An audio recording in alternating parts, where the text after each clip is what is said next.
আল্লাহর কসম করে বলতেছি, প্যালেস্টাইনে যখন আমরা দেখি যে আমাদের এক একটা বাচ্চা না খেয়ে মারা যাচ্ছে, তখন আমার নিজের যৌবনের উপর আমার ধিক্কার আসে যে আমি যুবক এখানে বসে আছি আর আমি এই মানে কেবল মন্দের ভালো কিছু কাজ করার চেষ্টা করতেছি, অথচ আমাদের এই যে কচিকাঁচা বাচ্চাগুলো প্রত্যেকদিন বোমার শিকার হচ্ছে। ধিক্কার আমাদের। আর আমাদের সরকার যদি আমাদেরকে সুযোগ করে দেয়, ইনশাআল্লাহ আমরা সেখানে শরীক হব। ইনশাআল্লাহ আমরা তো আর বিচ্ছিন্নভাবে শরীক হতে পারবো না। আমরা একটা জাতি গঠন করব। আমরা তো রাষ্ট্রের বাইরে না, আমরা সরকারের বাইরে না, আমরা বিদ্রোহী না, আমরা সরকারের বিরুদ্ধে কোনো অবস্থান নেই না।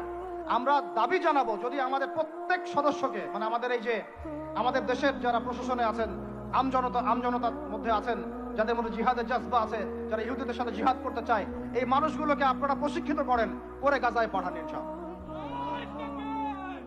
আমরা স্বাধীন হতে এখনো পারি নাই। যেদিন পারবো, কোন দিন পারবো? যেদিন বাইতুল মুকাদ্দাস আমাদের হাতে আসবে। বিশ্বাস করেন, ওই জায়গা থেকেই ইনশাআল্লাহ অচিরেই ঈসা ইবনে মারইয়াম সারা বিশ্বকে শাসন করবে ইনশাআল্লাহ।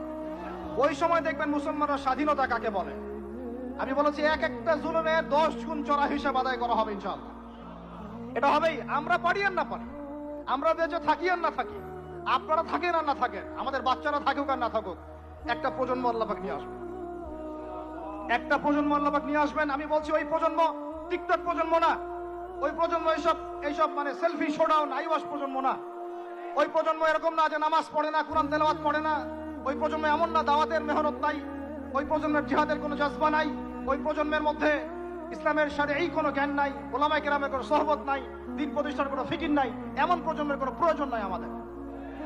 আমাদের এমন প্রজন্মের দরকার, যে প্রজন্মের প্রত্যেকটা যুবক ভাই নামাজি, কোরআনওয়ালা, সুন্নতওয়ালা, সুন্নতের পাবন্দ এবং তাহাজ্জুদ গোজার। এক কথায় রাতের বেলা দরবেশ, দিনের বেলার ঘোড়সাওয়ার। এইরকম প্রজন্ম যখন আমরা করতে পারবো, ওই দিন ইনশাআল্লাহ এই মাহফিল বলেন, এই মসজিদ, মাদ্রাসা, এই রাষ্ট্র সব সফল হবে ইনশাআল্লাহ। এখন শুধু বেসিক কাজ করা হচ্ছে। আমাদের মূল গন্তব্য বাইতুল মুকাদ্দাস।